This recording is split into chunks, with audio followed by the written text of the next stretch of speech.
मेरे घर के पास एक दुकान थी गाइस, जो फुटवेयर की दुकान थी। और उस फुटवेयर की दुकान में आपको हर टाइप के ब्रांड्स मिल जाएंगे, हर टाइप के फुटवेयर्स मिल जाएंगे। और उस दुकान में अभी भी है वो दुकान, बट उस दुकान में पहले बहुत ज्यादा भीड़ होती थी गाइस कस्टमर की। उस दुकान में आप कभी भी जाओ, वहां पे आपको बहुत सारे कस्टमर्स मिलेंगे और बहुत ज्यादा फुटफॉल होते थे उस दुकान में कस्टमर्स के। एंड ये देख के किसी और बिजनेसमैन ने देखा कि यहाँ पे इस एरिया में ये दुकानदार बहुत ज्यादा कमा रहा है फुटवेयर्स को बेच। तो ये सोच के उस नए दुकानदार ने उस दुकान के एग्जैक्ट सामने, उस रास्ते के इस साइड वो दुकान थी और उसके एग्जैक्ट सामने नई दुकान खोल दी अपने खुद के फुटवेयर की। और इस तरह से इस नए बिजनेसमैन ने बहुत ही आसानी से शॉप खोल के फुटवेयर के इस सेम एरिया में इस पुराने वाली फुटवेयर की शॉप का बिजनेस आधा कर दिया।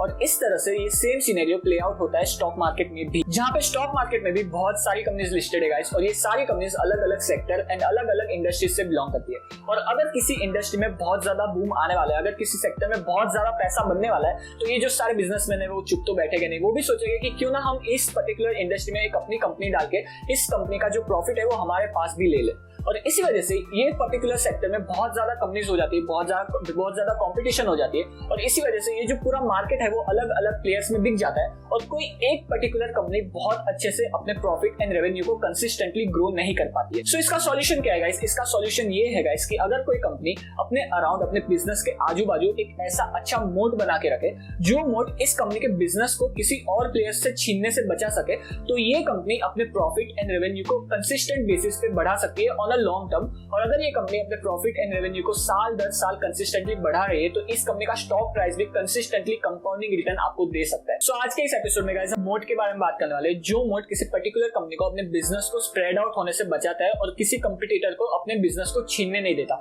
और इस तरह से ये कंपनी उस पर्टिकुलर सेक्टर में अपना मार्केट शेयर इंटेक्ट रख सकती है, उस मार्केट शेयर को कम नहीं होने देती। और इसी वजह से ऑन द लॉन्ग टर्म ये कंपनी अपने प्रॉफिट एंड रेवेन्यू को कंसिस्टेंट बेसिस पे बढ़ा सकती है। और अगर आप ये मोड को आइडेंटिफाई करके किसी कंपनी में इन्वेस्ट करते हो, तो आप अपने पैसों पे consistently long term compounding return generate कर सकते हो। So everything in this episode, let's get started.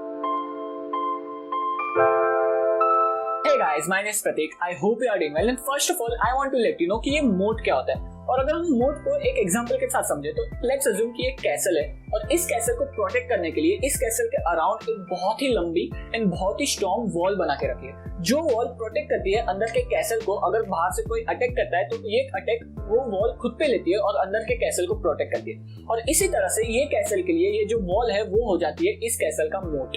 और इसी तरह से कंपनीज में भी बहुत सारे मोट रहते हैं जो उनके बिजनेस को प्रोटेक्ट करते हैं, उनके बिजनेस को छीनने नहीं देते किसी अलग कंपटीटर से। और इन सारे मोड की वजह से इन पर्टिकुलर कंपनीज का प्रॉफिट एंड रेवेन्यू साल दर साल कंसिस्टेंट बेसिस पे ग्रो होते रहता है। और इस वजह से ये कंपनी भी कंसिस्टेंटली ग्रो होती रहती है और आपको अपने पैसों पे एक कंसिस्टेंट रिटर्न कमा के देती है। बट आपके पैसों को कंपाउंड करने से पहले आई वांट यू गाइस कि इस वीडियो के लाइक के नंबर को कंपाउंड किया जाए। बिकॉज अगर आप इस वीडियो को सिर्फ लाइक करते हो, जो टोटली फ्री है, तो यूट्यूब इस वीडियो को ज्यादा से ज्यादा लोगों तक पहुंचाता है और ज्यादा से ज्यादा फाइनेंशियल लिटरेसी बढ़ती है अगर आप इस वीडियो को सिर्फ लाइक कर दो, जिसमें आपको सिर्फ 2 सेकंड लगेगा। सो आई होप आपने इस वीडियो को लाइक कर दिया होगा। तो आगे बढ़ते हैं इस एपिसोड में, जहाँ पे फर्स्ट मोड के बारे में बात करते हैं, जो हो जाता है ब्रांड मोड। अगर ब्रांड मोड को मैं एक एग्जांपल के साथ समझाऊं, तो अभी कुछ ही महीनों पहले की बात है, जब मैं अपने फ्रेंड्स के साथ अलीबाग गया था। और अलीबाग में एक शॉपकीपर से मेरे फ्रेंड ने डेयरी मिल्क मांगा और उस शॉपकीपर ने डेयरी मिल्क का टोटल कॉपी एक प्रोडक्ट था, जहाँ पे जो पैकेजिंग है वो सेम थी डेयरी मिल्क जैसी, पर्पल कलर की, बट डेयरी मिल्क नहीं थी, वो कोई और चॉकलेट। तो मेरे फ्रेंड ने कहा कि ये डेयरी मिल्क नहीं है सर, रहने दो, मुझे नहीं चाहिए। सो ये हो जाता है ब्रांड मोड, जहाँ पे कस्टमर को उस पर्टिकुलर ब्रांड के प्रोडक्ट्स ही कंज्यूम करने पसंद है। और इसी वजह से जो कंपनी उस ब्रांड को ओन करती है, उसका प्रॉफिट साल दर साल बढ़ते रहता है। The second mode is distribution mode, जहाँ पे अगर किसी कंपनी का डिस्ट्रीब्यूशन बहुत ही ज्यादा अच्छा हो जाता है, बहुत ही ज्यादा डीपली एस्टेब्लिश हो जाता है, तो उस पर्टिकुलर कंपनी का प्रोडक्ट गली कूचे में हर गांव में बिकेगा।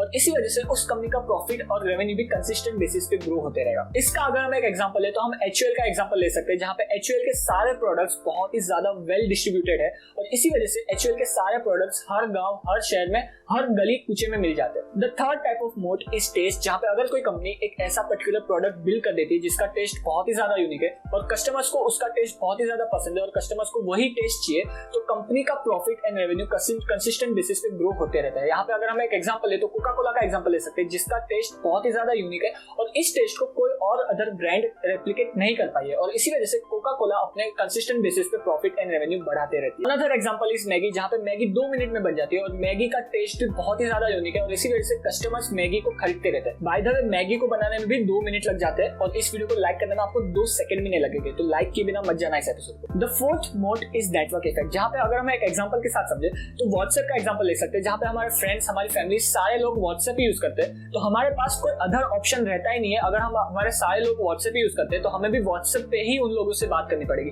हम हाई क्या हम कोई अदर मैसेजिंग ऐप यूज नहीं कर सकते उन लोगों से बात करने के लिए, और इसी वजह से हमारे पास कोई ऑप्शन रह ही नहीं जाता और हमें भी व्हाट्सएप ही यूज करना पड़ता है। और ये भी बहुत ही ज्यादा स्ट्रॉन्ग मोड हो जाता है फेसबुक के पास, जहां पे बहुत सारे लोग व्हाट्सएप यूज करते हैं और इसी वजह से जो बाकी के लोग हैं उन्हें भी व्हाट्सएप यूज करना पड़ता है अगर उनको अपने रिलेटिव्स या अपने फ्रेंड्स से बातें करनी है तो। Fifth mode is switching cost, जहां पे ये मोड हमें बिजनेस टू बिजनेस कंपनीज में बहुत ज्यादा देखने मिलता है, जहां पे अगर कोई कंपनी किसी और कंपनी पे बहुत ज्यादा डिपेंडेंट है तो ये कंपनी को अगर ये कंपनी से स्विच करना पड़ेगा तो इस कंपनी का जो कॉस्ट है वो बहुत ज्यादा बढ़ जाता है और इसी वजह से इस कंपनी के पास बहुत ही ज्यादा स्ट्रॉन्ग मोड आ जाता है जो हो जाता है स्विचिंग मोड। यहाँ पे अगर हम एग्जांपल ले तो यहाँ पे हम डिवीज लेबोरेटरी का एग्जांपल ले सकते हैं, जहाँ पे एक स्विचिंग कॉस्ट का मोड बहुत ही अच्छे से प्ले आउट होता है। Sixth mode is regulatory mode, जहाँ पे अगर कोई कंपनी एक पर्टिकुलर सेक्टर से बिलोंग करती है, जो सेक्टर बहुत ही ज्यादा हाईली रेगुलेटेड सेक्टर है और उस रेगुलेटरी नियमों की वजह से उस पर्टिकुलर कंपनी को बहुत ही ज्यादा फायदा हो रहा है, तो ये एक रेगुलेटरी मोड हो जाता है। जहाँ पे अगर हम एग्जांपल ले तो आईटीसी का एग्जांपल हम ले सकते हैं, जहाँ पे टोबैको प्रोडक्ट्स को हम एडवर्टाइज नहीं कर सकते, कोई भी कंपनी टोबैको प्रोडक्ट्स को एडवर्टाइज नहीं कर सकती।